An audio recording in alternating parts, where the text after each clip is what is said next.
কোন নারীর সাথে হারাম যেই কোনো সম্পর্ককেই জিনা বলে। চোখ দিয়ে হলে চোখের জিনা, হাত দিয়ে ছুঁইলে হাতের জিনা, অন্তর দিয়ে কল্পনা করলে অন্তরের জিনা, কান দিয়ে ওই নারীর হারাম প্রেমের কথা শুনলে কানের জিনা, পাও দিয়ে ওই নারীর সাথে এগিয়ে গেলে পায়ের জিনা, লজ্জাস্থান দিয়ে অপকর্ম করলে লজ্জাস্থানের জিনা, সবটাই জিনা।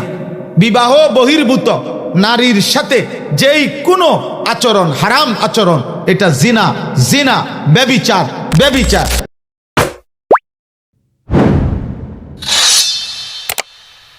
নওজোয়ান না পৃথিবী গড়লা না আখিরাত গড়লা।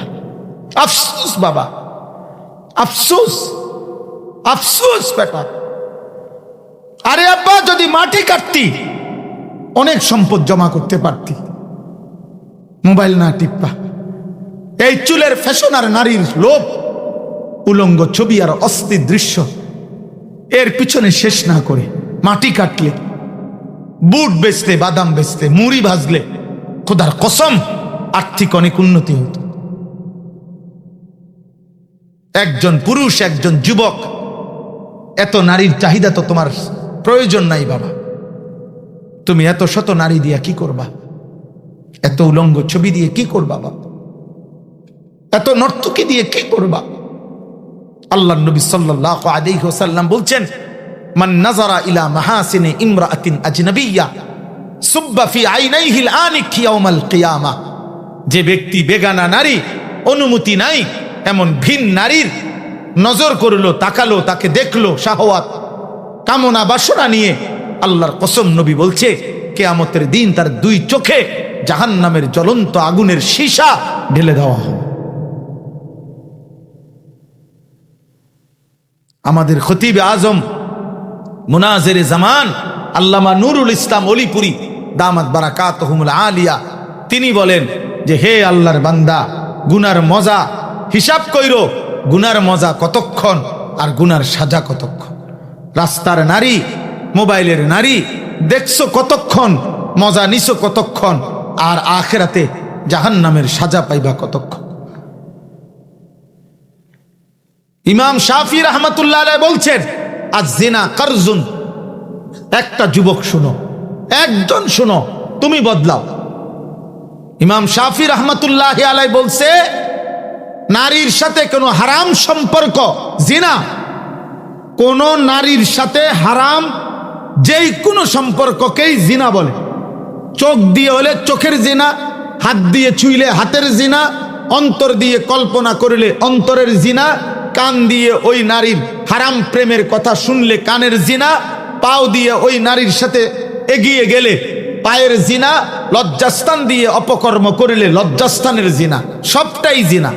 বিবাহ বহির্ভূত নারীর সাথে যেই কোনো আচরণ হারাম আচরণ, এটা জিনা, জিনা, ব্যভিচার, ব্যভিচার। আর আল্লাহর কসম ইমাম শাফি বলেন, জিনা হচ্ছে, ব্যভিচার হচ্ছে নারীর সাথে হারাম সম্পর্ক। কারজুন, ঋণ, ঋণ। এটা তুমি হাওলাত নিলা, ঋণ নিলা। তিনি বলছেন, হে আল্লাহর বান্দা, হে যুবক, যদি তুমি তওবা না করো, আল্লাহ যদি মাফ না করে, তিনি বলছেন কসম তোমার পরিবারের কাউকে দিয়ে তুমি সেটা শোধ দিতে হবে। তোর বিবি শোধ দিবে, তোর মেয়ে শোধ দিবে, তোর বোন শোধ দিবে। ঋণ শোধ করবে, ঋণ, তোমার পাপের ঋণ। ওই যে ওরা হাসে, ওই যে প্রতিবন্ধীরা হাসে, এই যে দেখে, হ্যাঁ, ওনাদের কাছে ভাল লাগতেছে। লজ্জিত অনুভূতি হওয়া তো উচিত না, বরঞ্চ হাসতেছে। হ্যাঁ, আফসোসের বিষয়, লজ্জার বিষয় বেটা, লজ্জিত হওয়া উচিত। এই জন্য আমি বললাম, কোনোভাবে হায়াতকে নষ্ট না করো। ওয়ালা তুলকু বিআইদিকুম ইলা তাহলুকা। আল্লাহ তাআলা বলছেন, হে আমার বান্দা, নিজের হাতে নিজেকে ধ্বংসের দিকে ঠেলে দিও, নিজেরে নিজে শেষ করো না। গুনাহ মানুষকে শেষ করে দেয়। ওয়া ইন্নাল ফুজুরা ইয়াহদি ইলান নার। আল্লাহ নবী সাল্লাল্লাহু আলাইহি সাল্লাম বলেন সমস্ত পাপ গুনাহ মানুষকে জাহান্নামের দিকে টেনে নিয়েছে। আল্লাহ নবী সাল্লাল্লাহু আলাইহি সাল্লাম বলছেন। হযরত আব্দুল্লাহ ইবনে আব্বাস বলছেন গুনাহ নগদ মানুষের 5টা ক্ষতি করে। প্রত্যেক গুনাহ দুনিয়াতে তৎক্ষণাৎ 5টা ক্ষতি করে। 1, চেহারা কালো করে। 2, অন্তর অন্ধকার করে। 3, শরীরের ক্ষমতা নষ্ট করে। 4, রিজিকের কমিয়ে দেয়। 5, মানুষের অন্তরে ঘৃণা তৈরি করে।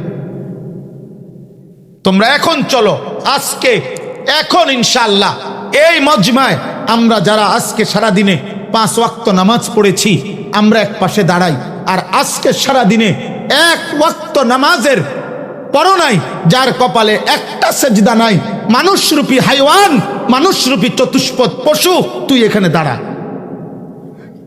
একসাথে 2 পাশে দাঁড়াই, চল। হ্যাঁ চল বেটা, প্রমাণ হবে এখন।